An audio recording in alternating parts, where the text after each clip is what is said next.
사각사각 책장 넘기는 소리 톡톡톡톡 맛있는 책 이야기 책과 음악이 함께 있는 옹북TV 수요북콘.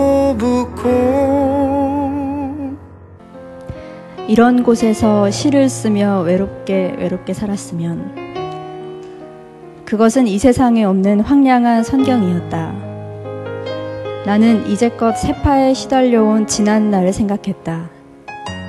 지나치게 군중 속의 고독에 시달려왔다는 생각이 들었다. 그것이 얼마나 부질없는 것인지는 나도 잘 알고 있었다. 삶의 진정한 의미는 어디에 있는가. 아웅다웅하는 저 세상을 버리고 자기 삶을 절대 고독 속에 놓고 진실로 외롭게 살아가는 길은 없을까? 나는 지금도 이런 못된 생각으로 헛되이 시간을 보낼 때가 많다. 이런 점에서 나는 우리들 삶에서 가장 낭비적인 싸움이라 할 외로움과의 싸움을 벌이고 있는 것이다. 참으로 지겹고 부질없는 싸움이다. 하지만 이제 와서 나는 그 싸움을 멈출 수가 없다.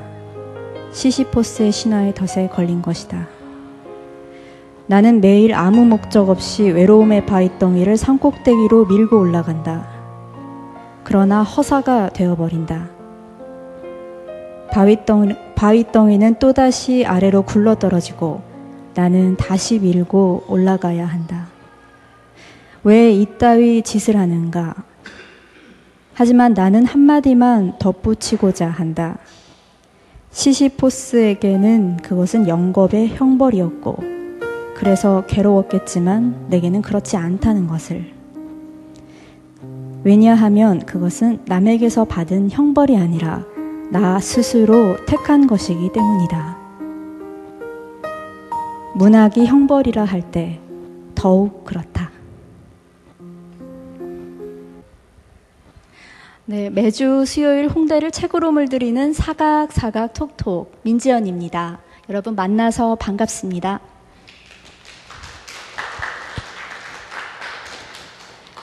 오늘은 다른 때와 다르게 저희가 오늘의 책인 협계열차의 한 일부분으로 낭독으로 저희가 시작을 좀 했는데요.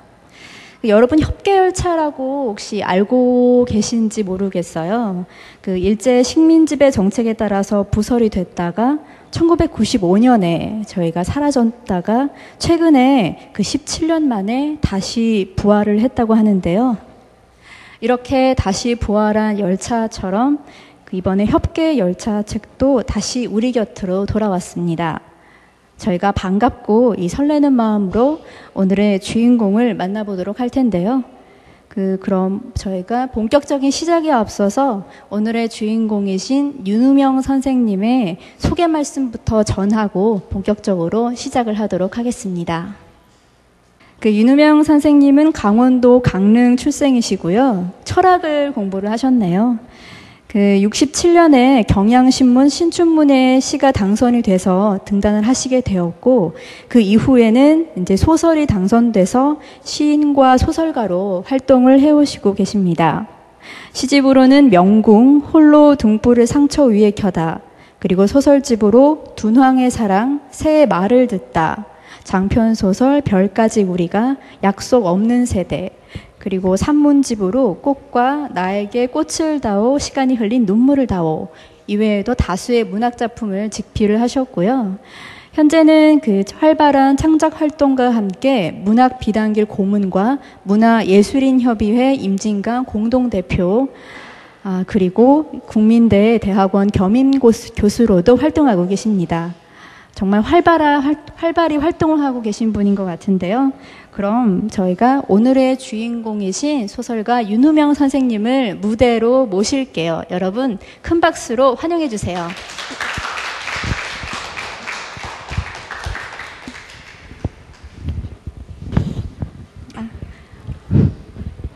네, 선생님 안녕하세요. 안녕하세요. 네, 반갑습니다. 저희 수요부콘에 나와주셔서 정말 영광입니다. 네. 고맙습니다. 네, 네. 그 요즘 날씨가 뭐 부쩍 추워졌죠? 어제는 좀 겨울이 아닌가 싶기도 할 정도로 추웠는데요. 요즘 어떻게 지내시고 계셨나요? 예, 뭐 최근에 들어서 또 이상하게 바빠져 가지고요. 네, 네. 이 모임 저 모임에도 가고요. 또 이런 행사도 많아졌어요. 네, 네. 그리고 고등학교, 중학교 행사까지. 아, 네. 예, 그래서 갑자기 나이 들어서 외부 활동이 더 많아져서 지금 그걸 좋아해야 될지 혹은 이게 참 할 일은 많은데 바깥에 이렇게 댕기는구나 이런 생각을 했습니다마는 오늘도 이렇게 여기 와 있습니다. 아, 네. 작품과 더불어서 활동 활발히 하시고 계신데요. 이 협계열차는 1992년도에 같은 제목으로 출간이 되었다가 지난 10월에 다시 재출간이 되었잖아요. 아무래도 이 책을 좀 찾아다녔던 사람들로서는 반가운 소식이 아닐 수 없겠는데요. 이 책이 다시 이렇게 출간이 된 이유가 혹시 있나요? 예, 아주 오래전에 20년 전에 책을 냈는데 그리고 나서 조금 있다가 그게 출판사가 없어졌어요. 아, 그래서 네, 몇 년 전에 중국에 갔더니 어떤 사람이 그 책을 얘기하고 또 얼마 전에 무슨 기자분이 그 책이 아니라 이 책을 네, 협계열차 얘기해서 저로서는 또 그 경기도 안산에 살던 7년 동안의 기록이 돼서 네, 네. 꼭 다시 살려내고 싶다고 했는데 네, 네. 최근에 그 책 만드는 집 사장님을 만나게 돼서 예, 예. 그 얘기를 서로 나누다가 내게 됐습니다. 저로서는 참 고마운 일이고요. 또 사실 한 20년 전에 나왔던 책이 다시 나오는 게 우리나라에는 거의 없는 일입니다. 네, 실은 1990년도에 예. 단편 소설로 처음 발표를 하셨죠? 처음에 협계열차에 관한 한 보고서라고 네, 네. 그걸 발표했죠. 그러다가 그게 일련의 그 작품들이 다들 협계열차에 엮여져서 네, 네. 그 무렵 92년 무렵에 제가 어디 들어가 있으면서 아, 네, 네. 이걸 엮어야겠구나 생각을 했습니다. 그래서 쭉 하나의 소설로 이룩된 게 이 소설입니다. 네, 네. 저로서는 상당히 여러 가지 의미가 있고요. 네, 네. 또 요즘 사람들이 보기에는 80년대라는 게 좀 멀게 느껴질지도 모르겠는데요. 네, 네. 우리 사회의 어떤 과도기적 현상들과 네. 함께 제가 자라온 그런 어떤 과정들이 저로서는 아주 소중하게 기록되어 있다 이렇게 여깁니다. 예. 그럼 협계열차를 항상 이렇게 염두에 두시고 이렇게 출간을 해야겠다 생각을 하시고 하셨는데 구체적으로 선생님에게 있어서 협계열차의 의미가 어떻게 되는가요? 아까 사회자께서 최근에 협계열차가 다시 네. 그랬다고 그러는데 실은 협계열차의 노선이 복원은 됐습니다마는 인천 송도에서 수원까지 연결되는 네. 수인선이죠. 네. 그것이 전철로 그렇게 된 것이지. 네, 그렇죠. 예, 네. 과거의 그런 열차는 아니에요. 네. 열차 자체가 협궤 그 좁은 철도라는 건데요. 그게 지금으로서는 전 세계적으로 보기가 관광 열차가 한두 군데 있다고는 하는데 네, 네. 보기 힘든 열차입니다. 그게 그때 그 도시를 가로질러 가고 그래서 그 저로서는 그걸 타고 글 쓰러 왔다 갔다 하고요. 또 여기 나오지만은 어떤 가족의 문제에 있어서 거기를 잊을 수가 없는 노선이 돼 있어요. 아, 선생님한테요? 네. 예. 그 가족사적인 문제가 네. 있고요. 그리고 또 이 열차가 역사적으로도 상당히 어떤 의미가 있고요. 그래서 지금이라도 그게 그 열차 자체가 없어진 걸 서운해 합니다만은 어떤 분들이 제 이 책을 읽고요. 1995년이라고 그랬습니까? 네, 그때 네. 없어질 적에 지기 전에 이 열차를 타러 갔었다 하는 얘기를 최근에도 네, 네. 몇 번 들었어요. 굉장히 재밌는 열차인데요. 네, 협계열차 그 원본 그 자체를 기다리는 분이 많았을 것 같은데요. 아쉽게도 예. 예, 그게 이제 옛날 것들을 보존한 것은 산업화와 함께 좀 어려운 점이 돼 있겠죠. 아, 네네. 예, 그래서 아쉽습니다만은 네, 저로서는 상당히 다시 보고 싶은 네, 네. 그런 풍경 속 열차입니다. 예. 그런 아쉬운 마음에서 집필을 하신 걸로 제가 들었고요. 그 소설 속으로 좀 들어가 보면 소설 속에 이제 화자인 나가 등장을 하잖아요. 그리고 그 친구로 류가 등장을 하는데 이 화자인 나와 류는 그 소설 속에서 어떤 삶을 살아가고 있는 그런 사람들인가요? 그게 그 도시가 지금과 같이 이런 사회가 아니라서 그 서울 변두리에 산다는 것은 사실은 밀려난 삶이죠. 네, 네. 지금하고 조금 다릅니다. 네, 네. 그래서 서울에서 어떻게든지 살라고 그러다가 살지 못하고 그 옆으로 밀려간 네, 어떤 네. 삶들, 네. 거기에서 만나게 되는 어떤 인연들, 네, 네. 그런 것들이 실제로 그 당시에는 그 서울 위성도시라고 하나요? 네, 네. 그쪽의 사람들이 그렇게 스산했습니다. 아, 지금과는 달리 좀. 예, 네. 무슨 산업이 그렇게 발달된 것도 아니고요. 네, 그래서 네. 어쩔 수 없이 쫓겨난 삶이었던 거죠. 거기에서 벌어지는 이 만남, 이런 것들이 상당히 지금과는 달리 어떤 소외감이 컸어요. 네, 네. 그것을 제가 저도 그렇게 느꼈지만은 그것을 다뤄야 되겠다. 결국 인간이라는 것은 이 소외가 가장 고통스러운 거거든요. 아, 네, 네. 그래서 그 가운데서의 어떤 소중한 만남을 붙들고자 하는 네, 네. 사람들, 네. 남녀들, 이런 것들을 제가 놓치지 않고 써야 되겠다. 네, 이래서 네. 썼던 글이죠. 네.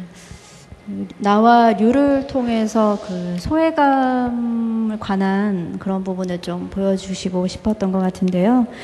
그러면 제가 이제 책을 읽다 보면 물론 이제 책에 나는 화자의 나이지만 이게 선생님과 얼마나 이게 겹치는 부분이 있을까 개인적으로 이런 생각을 하면서 제가 좀 읽었거든요. 그 실제로 화자인 나가 선생님과 이렇게 비슷하게 겹쳐지는 부분이 얼마나 되나요? 있나요, 선생님? 뭐 그런 얘기들은 사실 많이 듣는 얘기인데요. 제 소설 쓰기가 마치 내 얘기처럼 쓰기 때문에 그런 얘기를 많이 듣습니다. 네, 네. 또 그러나 작가라는 것은 그 인칭이 어떻든지 간에 그것이 결국은 자기 얘기일 수밖에 없지요. 네, 네. 뭐 가장 잘 알려진 얘기는 보바리 부인이 나다는 플로베르의 얘기에서부터 네, 네. 그래서 결국은 그것이 얼마나 겹치느냐 하는 문제는 문학 밖의 얘기긴 합니다만 저로서는 네, 아주 네. 그 소설 쓰는데 쉬운 방법을 택하려고 합니다.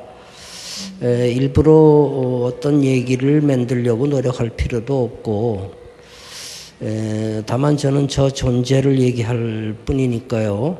그래서 일어났던 어떤 일들을 바탕으로 해서 소상하게 그리고 거기에서 추출되는 어떤 내 생각을 뒤에 붙이면 되겠다. 네, 이런 네. 아주 쉬운 방법론을 택하기로 했습니다. 네, 네.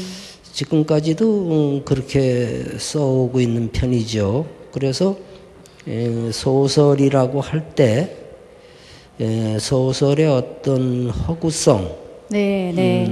이야기성 이런 것들이 매우 그 희석돼 있죠. 그 점이 또한 독자들에게는 의외로 그 생소하게 여겨지는 걸 느꼈습니다. 아, 생소하게라고 하시면 독자들한테 하나의 매력으로 다가온다는 말씀을 하시는 그 거죠? 점은 조금 다른 문제인데요. 많은 독자들이라는 그 사람들이 소설이라는 거에 대해서 어떤 고정관념을 가지고 있죠. 소설이라는 것이 재미있는 얘기다 이렇게 네. 여기고 있는 거죠. 그러나 저는 그렇게 생각을 안 해서 네, 네. 그런 재미있는 얘기가 어떤 의미가 있겠느냐 하는 데서부터 출발하기로 했습니다. 네. 그래서 재미 문제만 해도 사실 모든 게 재미있어야 된다고 하는데 이 재미라는 것을 어떻게 규정 지을 수 없다고 저는 생각했어요. 네, 네. 어린아이에서부터 노인네까지 그 재미의 파장을 어떻게 같이 갈 수 있는 것인지 네, 네. 이 점은 지금도 상당히 의문스럽습니다. 그런데 흔히들 뭐 다른 분야도 그렇습니다만은 재미를 강조하는데요. 과연 누구를 위한 재미인지 저는 제 딸 하나가 수학을 한다고 그래서 수학이요. 네, 예. 수학과를 나왔습니다만 깜짝 놀랐어요. 예전 얘기인데 그 수학을 뭐하러 하느냐 그랬더니 재밌잖아요. 그래. 네, 네. 아 이건 정말로 정말 절벽이었습니다. 네, 저로서는 네. 전혀 그렇게 생각 안 했는데 수학이 재밌다. 이와 같이 재미를 느끼는 건 각양각색이지요. 네, 다양하다는 말씀이시죠? 그런데 네. 그런데 네. 소설은 재밌어야 된다는 이 정말 근거 없는 네, 네. 누구를 위한 재미인지 알 수 없는 여기에 대해서 저는 지금도 찬동할 수 없다는 거지요. 네, 네. 얘기가 뭐 딴 네. 데로 가려고 네. 그러는데 네. 제 소설처럼 아주 딴 데로 가고 네. 딴 데로 가서 끝이 어떻게 날지 네. 모르는 이렇게 됩니다. 네, 선생님 말씀 듣고 보니까 정말 재미라는 거는 각 개인한테 어떻게 다가오느냐에 따라 의미가 크기도 하고 작기도 할 것 같은데요. 그럼 좀 다시 소설로 좀 돌아와서 그 소설 안에서 협계열차는 화자에게 있어서 나라는 사람에게 있어서 이제 딸이 화자를 만나러 올 때 그 도구이기도 하고 또 류와 함께 그 여행을 가고 싶은 하나의 매개체이기도 한데요. 소설 안에서는 그럼 협계열차는 어떤 의미가 있나요? 예, 이 협계열차라는 것을 여러분들하고 함께 타고 싶은 생각이 들 정도인데요. 이게 과연 이 세상에 있는 어떤 운송수단이 맞는가? 네. 이런 생각까지 들곤 했죠. 어떤 도무지 사람이 많이 탈 수 있는 것도 아니고요. 짐을 많이 실을 수 있는 것도 아니고 언제 나타나는지도 모르게 물론 시간이 있습니다만은 그렇게 나타났다가 그냥 어디로 장난감처럼 사라지기도 하고 또 게다가 또 언제 없어질지도 모르는 상황에 있기도 하고요. 그래서 그러나 그것을 제가 분명히 어둠 속에서 타고 왔다 갔다 했기 때문에 이 존재가 나를 실어 나르는 내가 알 수 없는 어떤 세계로 실어 나르는 어떤 도구다 이런 생각. 그래서 나중에는 그걸 확대 해석을 해서 제가 추구하는 어떤 세계, 영혼의 세계, 어떤 의미의 세계 이곳까지도 이 열차를 타고 갈 수 있으면 좋겠다. 갈 수 있겠다. 해서 저는 곳곳에다가 가령 사막을 간다 할지 혹은 바다를 간다 할지 할지게 이 열차를 타고 내가 지금 가고 있는 게 아닌가 하는 이런 생각을 거기에 담았습니다. 선생님의 진심을 이 소설 속에 많이 담아 오신 것 같은데요. 이 소설을 통해서 선생님이 독자들에게 얘기하고 싶었던 메시지가 혹시 있다면 잠깐 소개해 주시겠어요? 저는 그 메시지에 대해서는 상당히 여러 가지 할 얘기가 있고 약간 저항을 하는 사람이긴 한데요. 인생이 결국은 어떤 메시지로 규정되는 건 아니지 않느냐 이런 좀 어려운 얘기인가요? 그렇죠. 그렇게 생각을 했는데 조금 아까 말씀드렸듯이 이 열차가 현실의 열차이기도 하지만은 아닐 수도 있어서 이걸 타고 어떤 내 생각의 세계, 사막이나 바다나 여기까지 갈 수 있겠다는 연장선상에서 그 열차를 타고 영원한 어떤 세계로 갈 수도 있겠다. 이런 생각까지도 제가 하고 있는 거죠. 그래서 이건 사실 인생의 유한성을 얘기하자면은 영원성을 얘기한다는 게 참 어렵지 않습니다만은 그러나 문학을 한다 할지 혹은 다른 어떤 방면을 한다고 하는 것은 영혼에 대한 어떤 그 갈망일 수 있겠죠.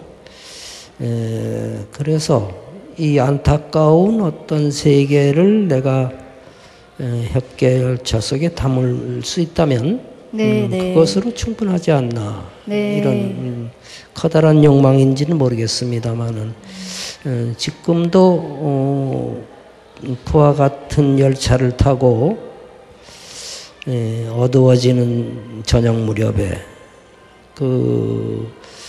아무도 없는 그런 버려진 땅 예전에 지금같이 개발이 안 돼 있던 시절에는요 그게 염전이나 갯벌이나 이런 식으로 그 거의 버려져 있다시피 했던 풍경이지요. 네, 그 네. 풍경 속을 이 열차가 어디론가 달려가곤 했었지요.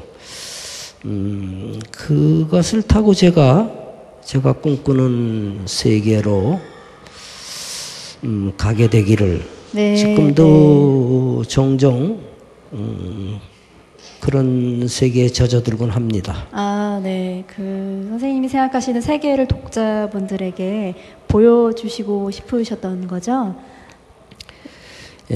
그래서 네. 지금과 같이 이렇게 복잡다단한 세계에 산다는 게 저로서는 제가 못마땅합니다마는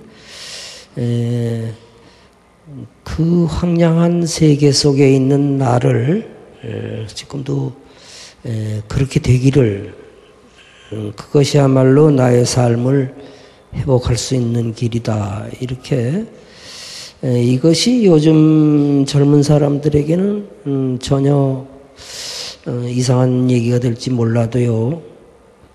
그렇지만 그와 같이 버려져 있는 땅에 서 있는 네. 나만이 진정한 나일 수도 있겠다. 아, 네. 이렇게 생각합니다. 아, 네. 큰 메시지를 전해주시고 계신 것 같은데요.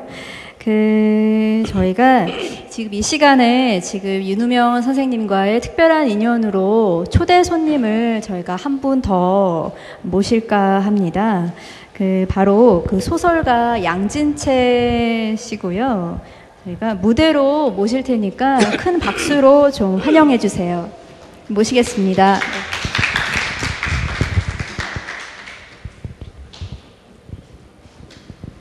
네, 반갑습니다. 네. 반갑습니다. 네, 화면 뒤쪽에 양진채 작가님 지금 그 소개 화면 나가고 있고요. 저희가 이제 두 분을 모시게 되니까 무대가 한결 더 꽉 차진 느낌이에요. 아까 선생님의 말씀만으로도 무대가 꽉 찼었는데요. 그 양진채 작가님 요즘 근황은 어떠신가요? 오늘도 문학과 지성사에서 마지막 제 첫 소설집 나오는 교정을 끝마치고 네, 네, 이제 네. 인쇄 들어가는 것을 네. 마지막으로 보고 왔어요. 아, 네. 그럼 곧 출간을 앞두시고 네, 계신 네. 거죠? 제목이 다시 한번. 푸른 유리 심장 잘 기억해 주세요. 아, 네. 저희가 다음번에 좀 모실 수 있을까요? 감사합니다. 네. 네, 감사합니다. 네. 그 두 분이 어떤 인연으로 좀 이렇게 오늘 초대 손님으로 오시게 되는지 제가 좀 여쭈어도 될까요? 네.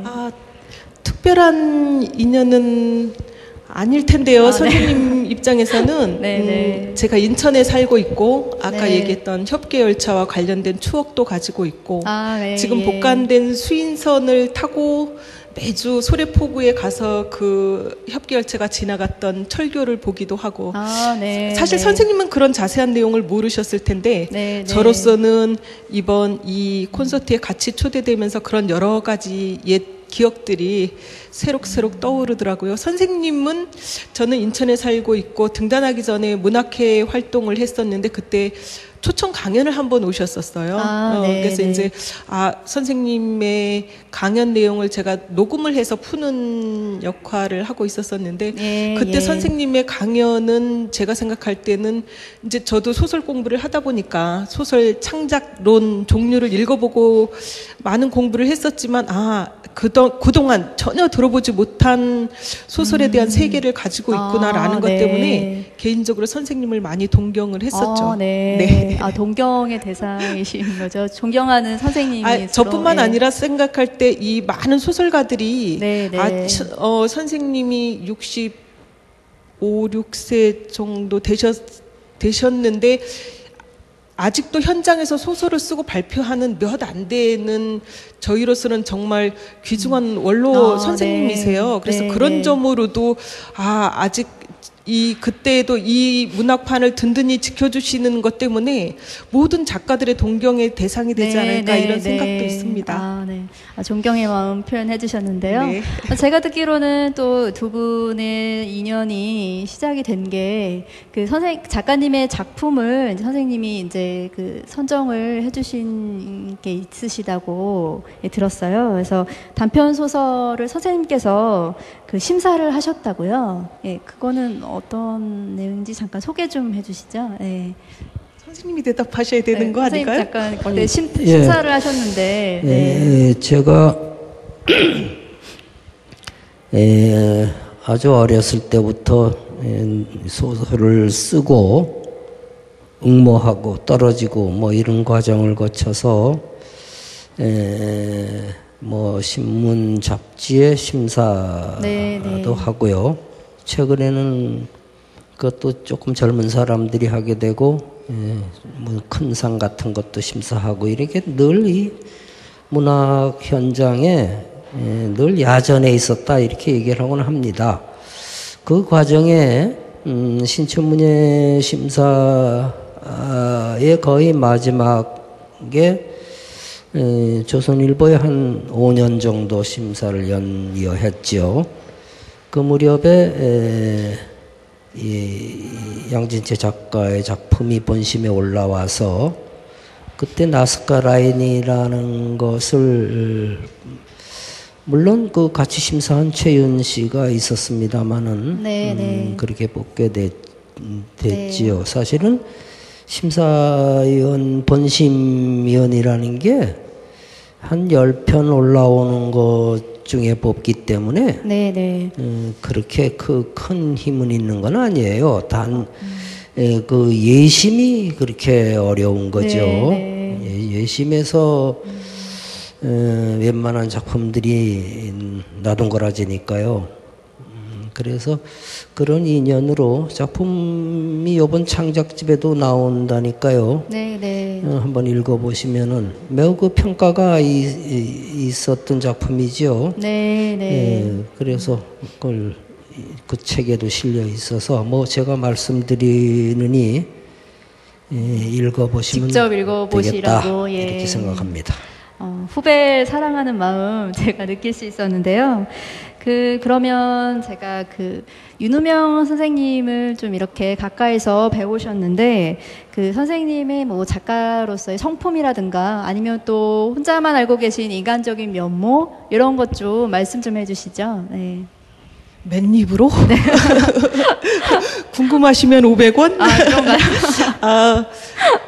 그런가요? 글쎄요.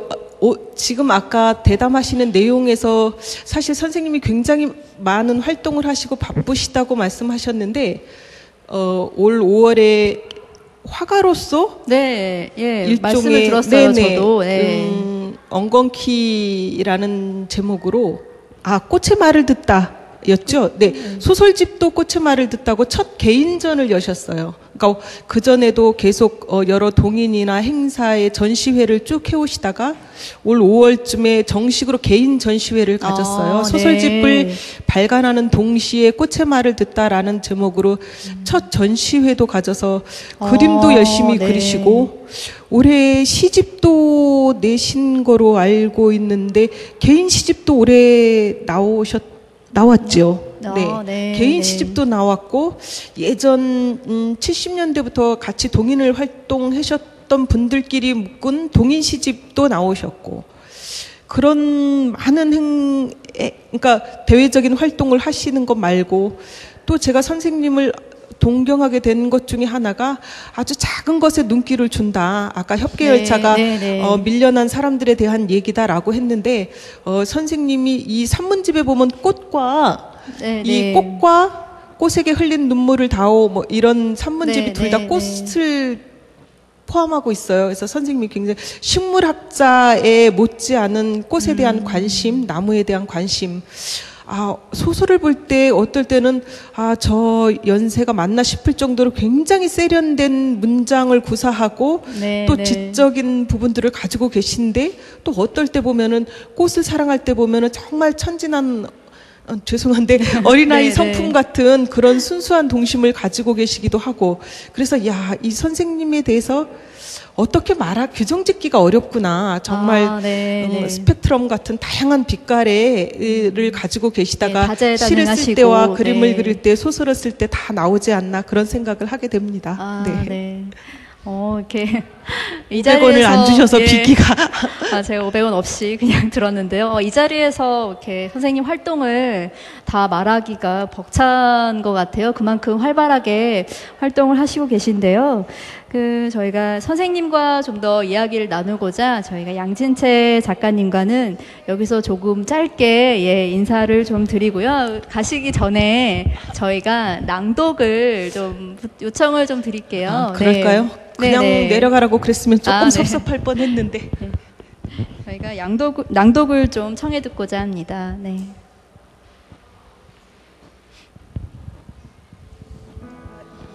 협계열차 지나가는 소리를 사우루스라고 공룡의 사우루스를 비견해서 사우루스라고 우리는 보통 철커덕 이렇게 많이 얘기를 할 텐데 사우루스라고 얘기하는 부분이 있어요. 사우루스요. 여기 부분부터 한번 읽어볼게요. 네. 사우루스 멀리서 내게 누군가 빛을 보내고 있다. 그것이 누구이며 어떤 뜻을 담은 빛일까? 안타깝게도 나는 알아내지 못한다. 삶이란 무엇이며 사랑이란 무엇일까 하고 문득 하늘의 별을 쳐다본다. 아득한 이름을 가진 별에서 오는 아득한 별빛이다. 이따위 감상에 젖는 것은 술 기운 탓이리라 여겨도 본다. 그러나 그 별빛은 승냥이 똥의 빛처럼 밤하늘을 멀리서 내게로 오고 있다. 사우루스. 하지만 나는 아무것도 알 수 없다고 느낀다. 우리는 어디서 와서 어디로 가는가? 우리는 단순히 썩어 문드러지고 마는 것일까? 지금 내가 말할 수 있는 것은 철로 침묵에 남기는 발자국의 소리뿐인 것이다. 그와 함께 어둡고 머나먼 땅, 아무도 나를 아는 이 없는 외로운 땅에 홀로 던져졌다는 생각에 나는 몸을 떤다. 나는 다시 하늘의 별을 쳐다본다. 별빛은 여전하다. 알 수 없이 가슴이 저려온다. 그제서야 몇천만 년 전, 그렇다. 아득한 몇천만 년 전부터 내가 꿈꿔온 곳은 오로지 하나의 사랑이었으며 그 신호로는 승냥이 똥의 별빛으로 내게로 오고 있다는 생각이 들었다. 그리고 나는 협계 철도의 침묵을 밟으며 그것을 찾아간다는 생각이 뒤따랐다. 아니, 그것을 찾아가야 한다는 생각이라고 해야 옳을 것이었다. 여기까지 하겠습니다.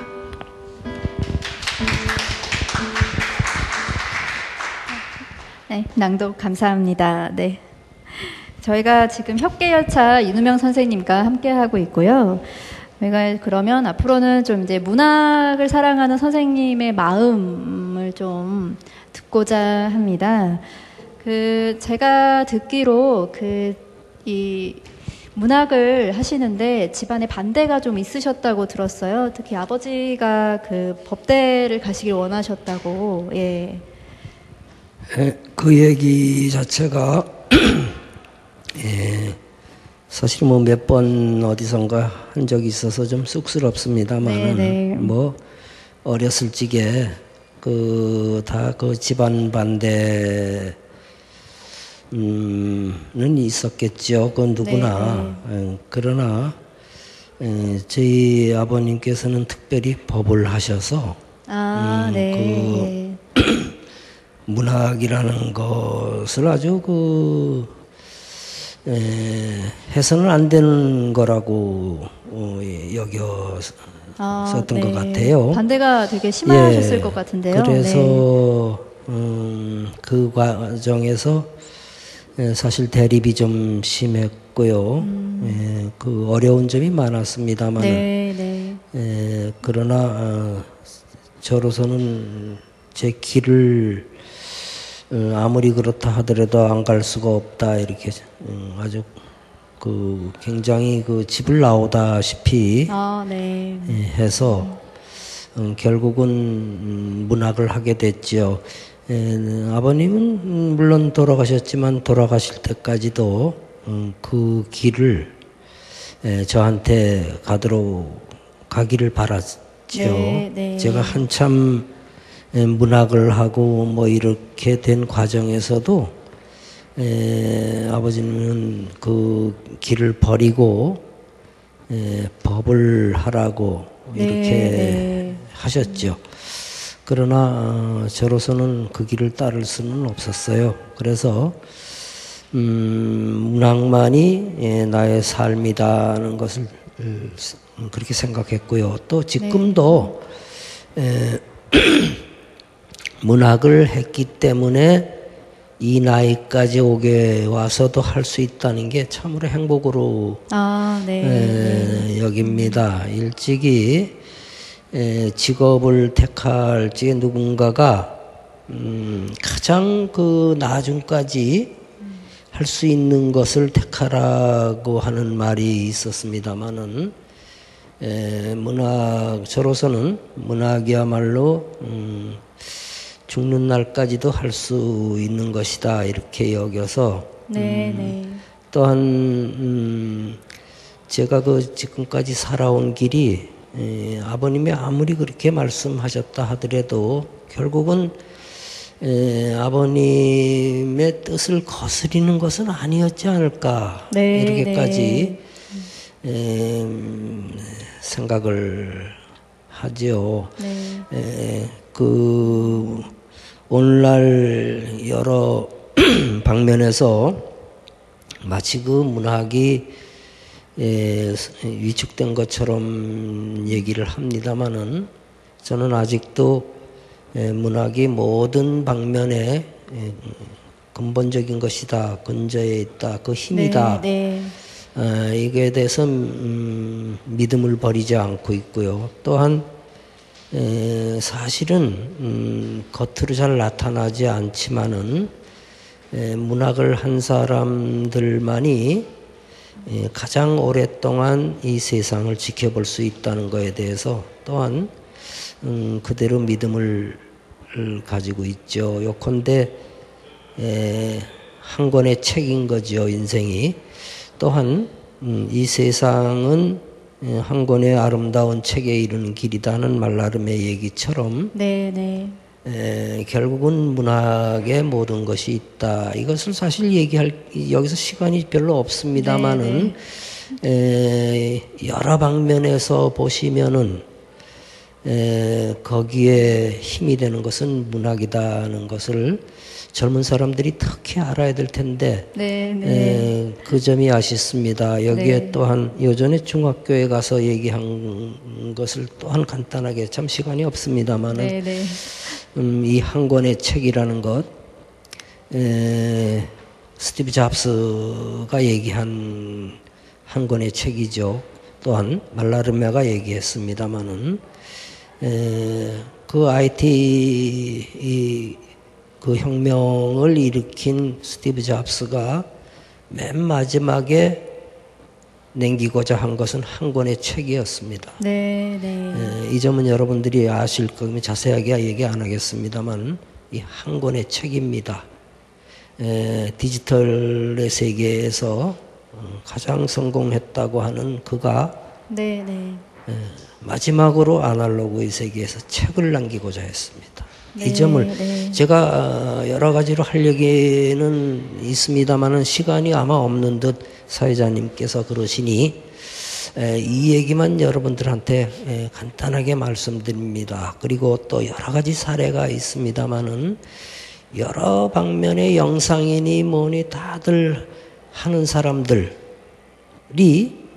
과거에 문학을 했다는 것, 또한 문학의 힘으로 만들어내고 있다는 것. 세계적으로도 이 뭐 영상이 특별히 그렇게 대표적으로 되니까 합니다만 다른 분야도 그렇습니다만은 문학으로 그것을 이룩하고 있다는 것. 이 점을 잊어버리면 안 되겠다는 거죠. 이것이 우리 사회에서는 덜 인식되고 있다. 모든 문명의 문화의 그 근본적인 힘은 문학이죠. 글자지요.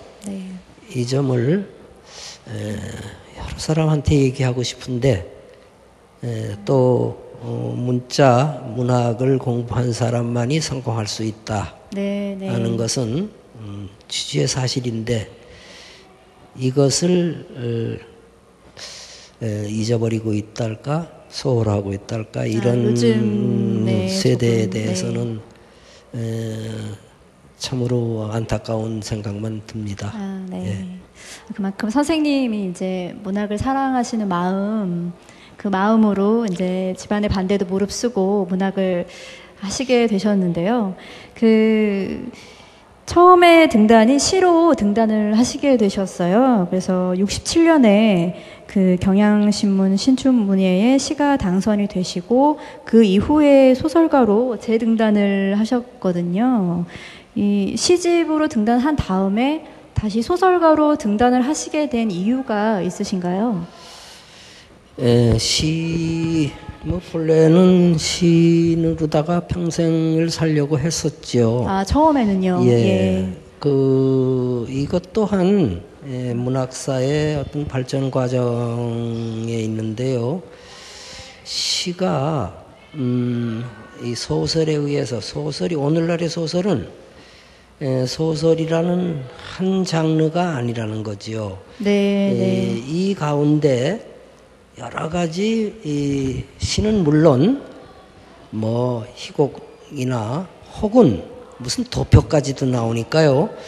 이렇게까지 그 소설은 한 장르가 아닌 종합이라는 거죠. 종합 장르로서의 소설을 지금 현재 말씀하시는 거죠? 그렇게 돼 네. 있습니다.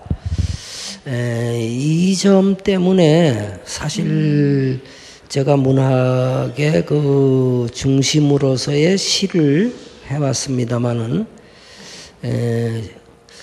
또 그래서 오늘날 제가 이 나이 먹어서 그 종합이라는 의미로서 소설을 택해서 다른 어떤 세계를 열어보이겠다고 생각하는 것이 시의 수용에 있습니다. 시와 소설을 소설이라는 이름으로 같이 그 안에 한꺼번에 엮어놓겠다는 겁니다. 오늘 아침에도 조금 쓰다가 왔는데요. 아, 시를. 예, 시를 소설 안에 네. 완전히 넣겠다는 겁니다. 이건 형식의 어떤 제가 뭘 발견하려고 하는 겁니다만은 이것이 가능하게 된 게 오늘날의 소설입니다. 소설은 소설이 아니라는 거죠. 그러나 새로운 소설이라는 거죠. 네. 그래서 이러한 형식의 문제 이것을 제가 시도하려고 하는 겁니다. 이 점이 과거에도 제가 시에서만 머물러서는 내 생각을 제대로 펼 수가 없겠다 하는 걸 시집을 하나 내고 갈증이 왔던 거죠. 그래서 과거에는 소설을 매우 싫어했습니다마는 네. 저도 그 소설이 옛날식의 소설이라고 생각했던 거지요.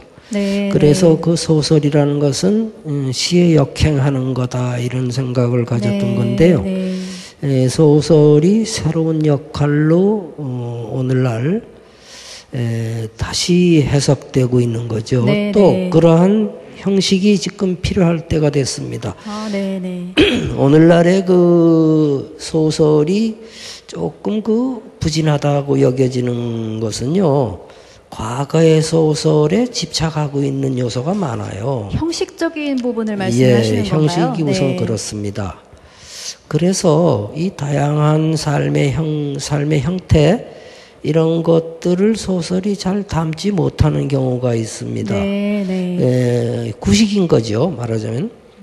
그래서 이 점을 우리가 이 문학하는 사람이 좀 깨칠 필요가 있습니다. 네. 즉, 네. 우리가 소설이라고 생각했던 것이 소설이 아닌 것이죠. 새로운 소설, 그 이름이 뭔지는 모르겠습니다만은 새로운 형태의 예술, 글자로 되어 있는 어떤 형태, 네. 이 모든 것이 소설이 되는 것이죠. 네. 이것은 문자의 혁명이기도 하고요, 문학의 혁명이기도 합니다. 그래서 소설이라는 것에 대한 어떤 고정관념을 없애야 되겠다는 네, 거죠. 네. 우리가 보통 소설을 쓴다, 소설이다, 저게 이렇다는 것은 거짓말이다 하는 얘기가 많아요. 그래서 이것도 또한 과거의 생각 때문이죠. 소설이라는 것이 어떤 형태가 됐는지 몰라도 아직 나타나지 않은 형태입니다. 분명히. 그래서 우리는 거기에 도전을 해가야만이 네, 네. 문학하는 사람이 되는 것이죠. 아, 네. 지금까지 있는 형태의 소설은 필요 없는 소설이죠. 이것은 다른 예술에서 이미 해오는 겁니다. 그렇죠. 뭐 미술 같은 예, 경우는 미술은 기존의 것을 파괴하는 것부터 시작을 그렇습니다. 많이 하고 있잖아요. 예, 네. 미술에서 미술이 없어졌다는 거죠. 이와 마찬가지로 사실은 과거에 훨씬 앞서 있었던 문학이 답습 형태로 있는 동안에 다른 예술 형태가 혁명을 일으켰던 거죠. 네, 그것이 네. 우리 삶이 그렇기 때문에 그런 겁니다. 네, 네. 우리는 과거의 삶을 사는 게 아니거든요. 그래서 소설이라는 것이 변해야 되는데 이것을 못하고 있는 것이다. 지금 현재. 네, 네. 아쉽다. 부족하다. 그래서 그것이 어떠한 것인지 저는 모릅니다. 네, 네. 새로운 다만, 형식이니까요. 예. 나타나면은 이것이 새롭다는 것은 압니다. 네. 그 새로운 형식을 윤우명 형식으로 이름 지으면 어떨까요? 네. 그것은 뭐 네. 어떤 형식이 될지 저도 모릅니다만은 사실은 제가 그 과거의 소설 쓰는 방식도요.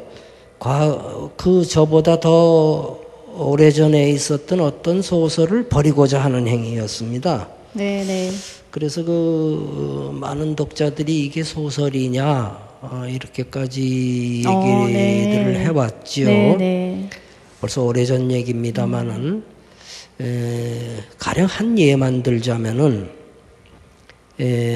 나를 주인공으로 하는 소설이 과거에 그렇게 많지 않았습니다. 네, 최근에 좀 많이 그것이 집필이 됐죠. 소설이 네. 아니다. 소설은 객관성을 담보해야 되기 때문에 나가 될 수 없다. 소위 3인칭이 돼야 객관성이 된다. 이렇게 뭐 해서 나를 소설로 하는 소설은 소설이 아닐 수 있다. 일본 뭐 무슨 사소설이다. 이렇게 얘기를 하곤 했습니다.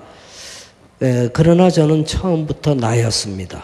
네, 주로 그럼 예. 화자 1인칭 시점을 1인칭으로 많이 사용을 하신 거죠? 네. 썼습니다. 네. 과거에는 소설이 아니라는 얘기도 많이 들었습니다. 아, 네. 그래서 그러나 자랑스럽게도 네, 지금 네. 현재 어떠한지 많은 사람한테 물어보는 겁니다. 네, 지금 네. 현재의 거의 모든 소설은 납니다. 외국에도 물론입니다. 그래서 이와 같은 소설의 독법이 달라져야 되겠다 하는 것은 제 뜻이었습니다. 아, 네. 그러나 네. 여기에서 소설은 그 바로 어저께의 소설도 그 소설이 아닐 수 있으니까요. 네, 네. 나아가야 됩니다. 네, 그러지 네. 않고서는 새로운 소설이 가능하지 않습니다. 과거의 것은 소용이 없는 것이지요. 이 점에 대해서 자각이 없어서 한국 소설이 상당한 늪에 빠져 있다. 네. 저는 이렇게 생각하는 겁니다.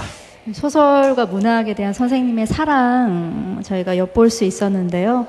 뭐 제가 질문을 좀 잘못했던 것 같네요. 예, 시와 소설 둘 다 너무 사랑하시는 선생님이셨습니다. 그래서 그런지 그 협계 열차를 제가 읽으면서 소설이 참 시적이다라는 느낌을 많이 받았는데요. 아까 말씀하신 그 새로운 소설의 형식, 그 새로운 소설이 협계 열차 안에도 반영이 되어 있는 거죠. 그 점도 과거에 제가 소설을 쓸 적에 시적이라는 얘기를 평론가들한테 많이 듣기도 하고요. 여러 사람한테 들었습니다. 네. 그 와중에서 어떤 소설가들, 많은 소설가들이요, 그때 중요시한 게 산문 정신이라는 게 있었어요. 산문 정신이라고 정신이요. 했습니다. 예. 기존의 그런 예. 고정관념을 좀 지칭하는 말인 그래서 것 같은데요. 그 점에서 부족하지 않느냐. 네. 그래서 역시 시의 어떤 아류에 속할 수도 있겠다 이러면서 얘기했던 분들이 꽤 있었죠. 그러나 저로서는 그것을 지금 현재 와서 더욱 발전시켜서 시적이다는 네, 네. 게 아니라 시 자체를 저는 소설에서 쓰고 싶은 겁니다. 아, 네, 네. 시적이라는 얘기는 과거에 꽤 들었기 때문에 네, 네. 또 그러면서도 소설이 아니라고 해도 전혀 저는 그렇게 생각하지 않았습니다. 그래서 오늘날에 지금 오늘 아침도 한 일은 시 자체를 소설 속에 쓰는 겁니다. 이 점이 성공하든 안 하든 상관없이 제 삶의 길이라고 믿고 네. 또한 실패의 역사도 중요한 역사가 되겠다. 이 나이에 와서 실패를 두려워하겠느냐. 네. 과거에 그렇게 살아왔는데 무엇이 이제 와서 정말로 내 앞길을 막을 것인가 하는 이 도저한 정신을 제가 스스로 불어넣고 있습니다. 아, 네. 선생님의 그 문학에 대한 도전 정신과 그 제가 듣기로는 일종의 개척 정신이라고 제가 이해해도 될까요? 네, 그런 거 제가 많이 느낄 수 있었는데요. 정말 활발히 활동을 하시게 되는데 이유가 있으신 것 같아요. 이렇게 그 소설과 문학에 대한 사랑과 이렇게 그 사상이 있으시니까 활동을 꾸준히 이어오신 것 같기도 하고요. 말씀하신 그런 소설 속에 시를 담는다, 예, 이런 걸 하시게 되면 아무래도 감성적인 부분이 많이 좀 중요하게 될 것 같아요. 그래서 물론 미술 작품을 또 활동을 하시고 계시지만 특별히 선생님만의 이제 감성을 키우는 방법이나 그런 일화가 좀 있을까요? 그게 무슨 꼭 있을 것 같지는 않은데요. 저로서는 뜻밖에도 제가 철학과를 들어가려고 해서 들어간 게 아닌데 혹시 아버지께서 법대를 반대를 하셔서 국문학 대신 철학과를 선택하신 맞습니다. 거 맞으신가요? 네네. 절충을 해서 네네. 저는 철학과가 있는지도 몰랐고 그게 뭐 하는지도 몰랐고 그래서 글로 갔는데요. 약간 공부는 소홀히 했습니다마는 시 쓰느라고. 네. 나중에 그것이 저한테는 굉장히 중요한 공부였다는 것을 알게 됐어요. 네. 그래서 오늘날 젊은 사람들한테도 이 공부라는 거는 좀 강제로 시킬 필요가 있겠구나. 특히 철학 공부요. 물론입니다. 네. 인문학 공부죠. 네. 그래서 그것이 왜 이런 걸 나한테 시키나 이렇게 하더라도 좀 귀찮게라도 이거는 좀 시킬 필요가 있지 않나 하는 이 생각을 합니다. 네.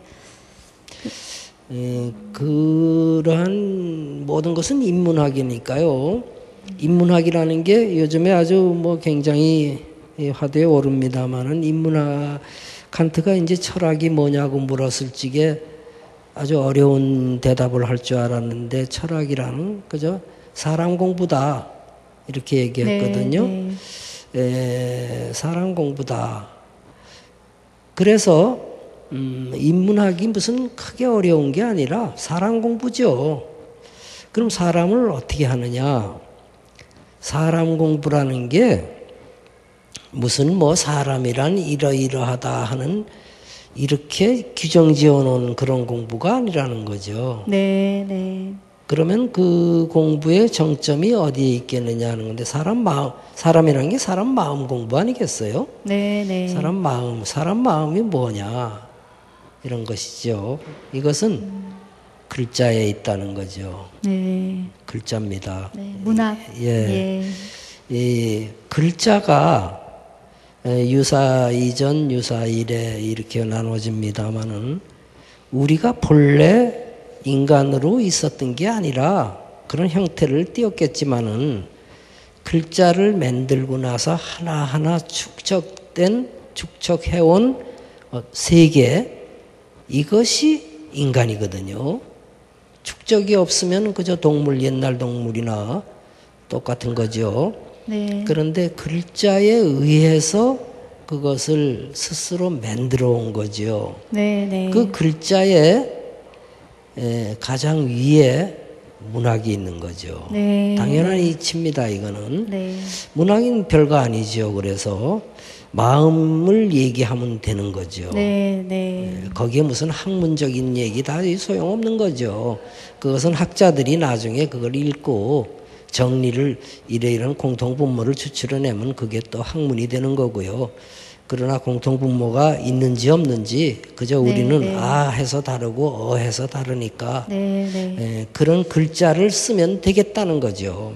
근데 글자가 점점 멀어지게 생각한다면은 글자를 이 또한 참 어려운 시대가 올 것이다. 지금 저는 젊은 사람들이 여기 젊은 사람들이 별로 없어서 그런데 중학생하고 얘기하다 와서 그러나요? 지금 책을 왜 읽느냐?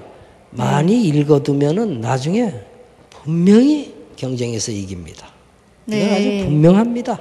이유가 뭔가요, 예, 선생님? 다른 사람이 할 얘기가 없습니다. 네. 얘기에 달려 있습니다. 네. 무슨 얘기를 하려고 할지게 네. 다른 사람 할 얘기 없습니다. 스토리텔링 능력을 길러주는 거죠? 스토리뿐만이 네. 아닙니다. 네. 여러 가지 무슨 형태의 글자라도 글자 속에 있는 무엇을 배우든지 간에 그것을 얘기하면 되는데 이 얘기가 조금 달라지는데요.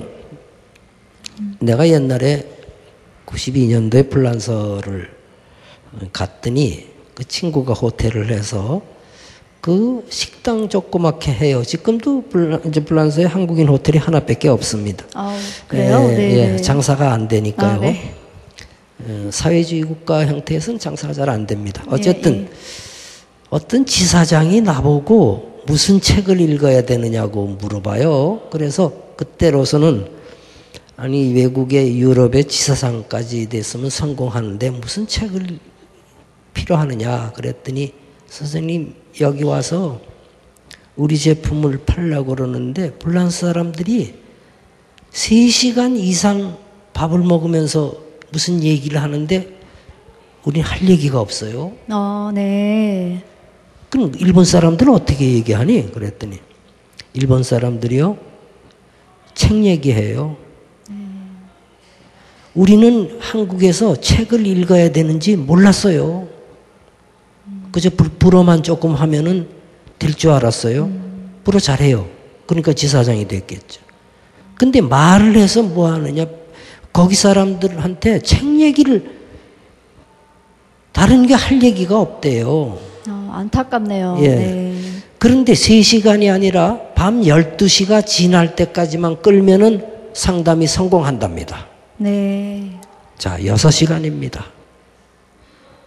공통분모로 책을 얘기해 줘야 되겠다.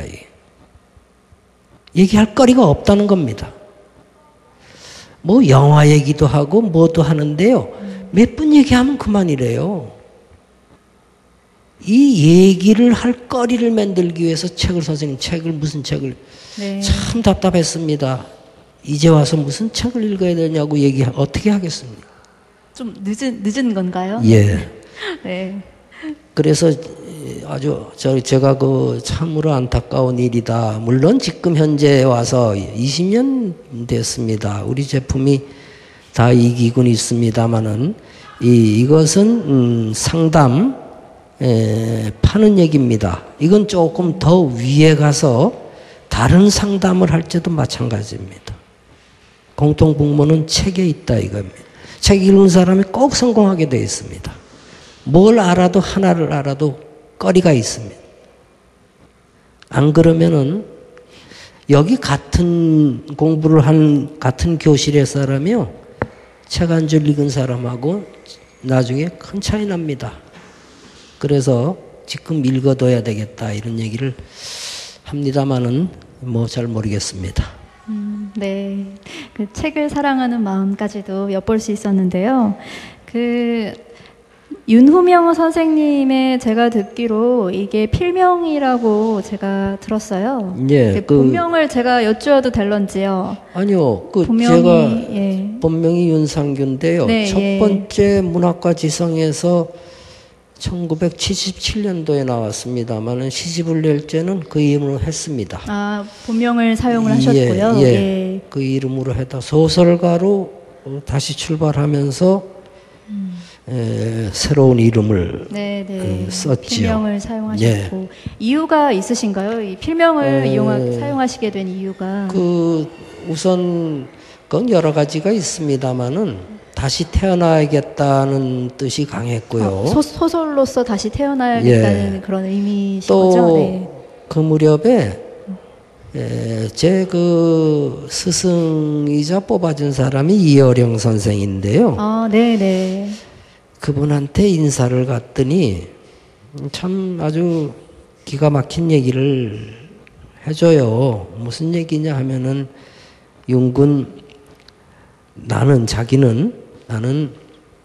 여러 방면에서 내가 꽤 성공했다고 생각했는데 아, 이어령 선생님께서요? 예, 네. 아닌 게 아니라 시, 소설도 썼습니다. 네네. 뭐 평론 뭐 여러 네네. 뭐 논설위원이기도 하고 뭐 네. 해서 다 잘 쓴다고 여겼는데 그 잘 쓴 것이 다 합쳐놓으니까 잘 쓴 것이 다 합쳐놓으면 소위 시너지 효과라고 그래서 더 나아져야 되지 않습니까? 문명이 네, 더 네. 높아져야 되지 않습니까? 네. 아니다. 어. 낮아져 있다. 어. 이겁니다. 네. 한 가지 한 것보다 여러 개 해서 다 잘한 어떤 게 낫겠느냐?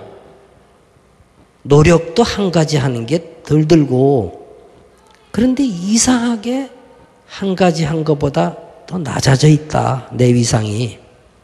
이렇게 말씀하죠. 특히 우리 사회가 그렇습니다. 우리 사회는 그 팔방미인이라고 해가지고요. 잘한다고 하지만은 그렇게 높이 평가 안 합니다. 네. 한 가지를 잘하는 사람을 더 높게 평가합니다. 네. 실제로 그렇습니다. 그래서 내가 이렇게 돼 있으니 자네는 시 근처에 앞으로 가지도 마라. 네. 예. 시 괜히 들먹거리고 그러다간 소설한 거 이거 다 안 된다. 일종의 조언 아닌 조언을 예. 해주신 것 같은데요. 인생의 네. 조언이었습니다. 네.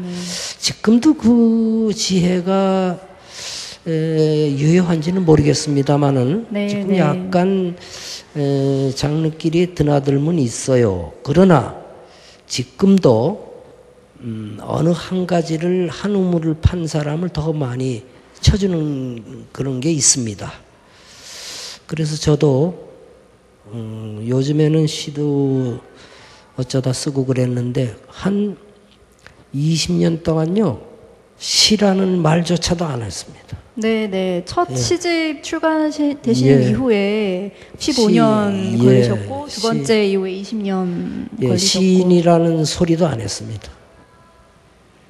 또 같이 어울리는 자리도 잘 안 갔습니다. 오로지 소설만 해야 되겠다. 이렇게 생각했습니다. 네. 예, 어쨌든 그래서 네. 이름이 완전히 바뀌어져 있습니다. 제가 외람된 질문이지만 그 사회자로서 제가 즉흥적으로 궁금한 점이 그러면 이어령 선생님께서는 그렇게 말씀을 하셨는데 그럼 윤후명 선생님은 그 본인의 그 작품 활동에 대해서 어떻게 평가를 하고 계신지 제가 좀 여쭤봐도 될까요? 예, 네. 뭐 좋습니다. 저로서는 아까 그 시와 멀어졌다가 지금 현재 새로운 어떤 시대가 왔어요. 그래서 네. 종합이라는 문제입니다. 이제는 그래서 시와 소설을 같이 쓴다고 한 작품에서 쓰기로 제 문학을 지금 이끌어가려고 합니다. 그 점에 있어서 저는 사실은 그 동료들부터 많은 독자들로부터 어리둥절하게 한 점은 있어요. 제가 네. 또 대중적인 인기하고는 멀었습니다. 제 길만을 가겠다. 네, 네. 저는 아주 쉬운 글을 썼는데도 다들 어렵다 그러고요. 이것은 한국 문학 교육에도 큰 문제가 있다고 생각합니다만은 어쨌든 뭐 여기까지 저를 잘 끌고 왔다. 네, 네. 충분하다. 아, 네, 네. 또 제가 뭐 이 길을 간다고 해서 앞으로 무슨 또 변화가 있을 것 같지는 않아요. 그러나 홀로라도 얼마든지 갈 수 있겠다. 고맙다. 만약에 제가 많은 사람들이 요구하는 그런 길로 갔으면은 차라리 오히려 지금 이런 길을 못 가지 않을까. 네, 네. 그 힘은 잃어버리지 않았을까. 네. 이런 생각 끝에 저한테 네. 아주 요새 고맙게 생각하면서 네, 네. 나라는 인간을 위해서 내가 이렇게 가고 있는 게 참 보람된 일이다. 네, 이렇게 네. 생각합니다. 아, 네. 감사합니다. 네. 지금까지 다양한 얘기를 통해서 선생님의 삶과 또 문학에 대한 진심을 느낄 수 있었는데요. 저희가 그 마무리하기 전에 그 선생님께 직접 낭독을 조금 요청을 좀 드릴게요. 그래서 네. 아니 그게 뭐 종종 하긴 했었습니다만 그래서 사실은 이게 저로서는 애착이 가는 소설이긴 합니다만은 네, 네. 오랫동안 담아두셨고 그래서 여기에서 최근에 쓴 글이 마침 이 편집부에서 이렇게 뒤에다 뽑아놨어요. 네, 네. 금년에 쓴 글이 이제 작가의 말이라고 있어서 네, 네. 그거나 읽도록 하겠습니다. 지금의 시간은 2012년, 그와 만났던 시간은 1980년대. 아득한 골짜기가 가로놓여 있었다. 그러나